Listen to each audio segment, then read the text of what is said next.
Christu sunga kungit utenaute tuina ite to pa isu gumpa honpa ongpai na dina ikigin na hunte zong damina atom na lam atung kon ita orpina ikigin na hun nga na hun china nipi kali hongpiang na sunga kal thum akin kwan ita he tuina kal khat pekin samlaina I kal khat sunga itena bangchi bangina ki po phanna te nein bangchi bangina ki ging kholi hiam chi tom no khat ikum nom hi Christmas ungtun kon tak changina mitampi takina Christmas arina kikin na tuam tom te ane na wa atam zoina Christmas la te Christmas carol singing te sain Christmas aria ki Christmas changina akipiak di lesson tom tom te ai zongin Christmas tun tak changina aneka don diu tom tom te va hom kholina vekcham loina Christmas poinia di asil aten diu nangon to ki buai nge hi azong tunina a Christian te ina Christian tak tak a hi topai su I ming sonong lang na angak tak tak te rina hite pen thupi masalogi eiten a thupi masai na banghiam chile I Christmas poini ina topai su ina leitunga ongkumina ming sonong lang na pen eiten ilungai phatma ma di kisami tamina Tuni Lungdamna Laisiangtho matalian khat aneo khat na panina somle sagi na sunga isim tak changina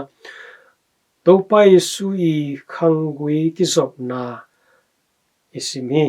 Abraham panina ongki panto to dawi kumpi pa hundong ina khang som le khang li dawi kumpi pa hun panina Babylon asaltan hundong khang som le khang li ma hin kitak chena Babylon panong cha ki uwa ki pan Messiah ong pai chiang dong khang som le khang li chipangina khang zui ki zum diu devina panina atom na Messiah ong pai hipani hituye tak changina bang phok sakhiam chile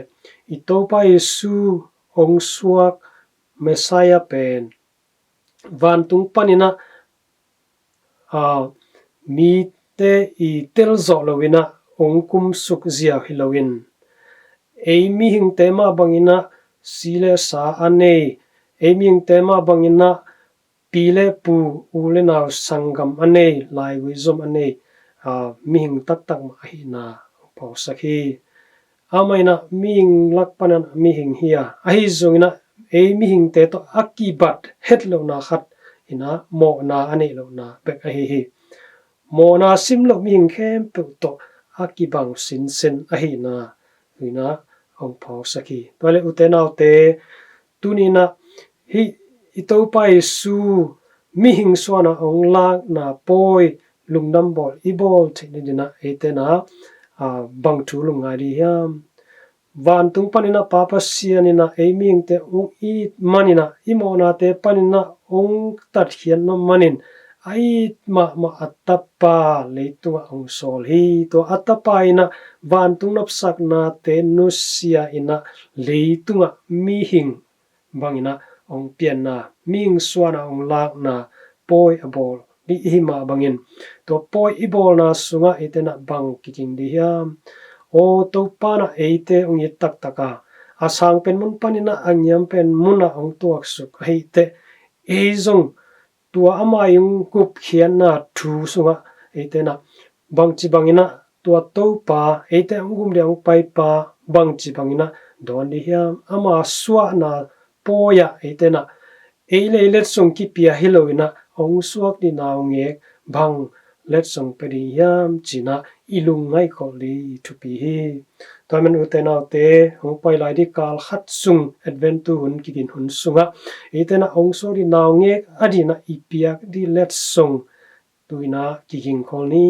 amarina ate huai pen let song banghiam amarina amai de pen ni let songina banghiam chi tuinina lungai khom ni leitung na te leitung van te leitung sum le pai te amana de lohi amarina thupi lohi tunina eite lungtang mama to pana ang de hi to lungtangina belem khwa bongan na ko sang suwa tak chiangina tu chingte na ong paina ama kyanga ong bia inong kunin ama maya ong don na te to bang lungsim anei kiniam hiana lungsim anei mi te adina to pa pen ong pai hina tunina athakina phokina to ong pai ni tak chiangina eitena ipiak ri let sungina eite lungtang ma hi zo hi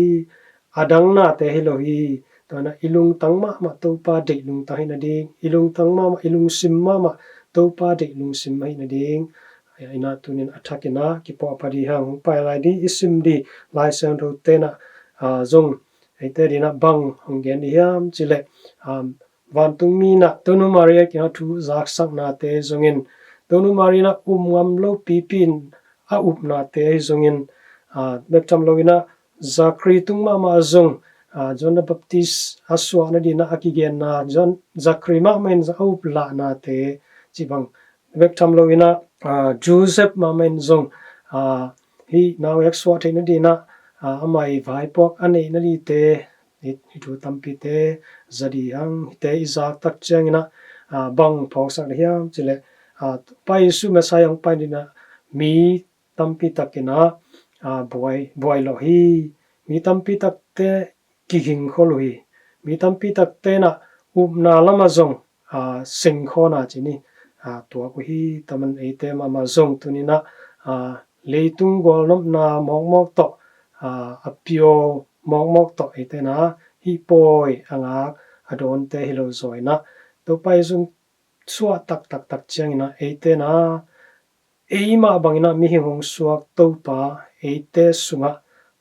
suak sakin ilung simbong an kuang sunga ama alum sak asial te hi zon ding na tuina han chem ni kiging hol ni vekpi ina to pa ong tun tak changina a hoi pen pi ching pen ina adon zo te kim chanin na biak pavasianina thupa ong pe ta hen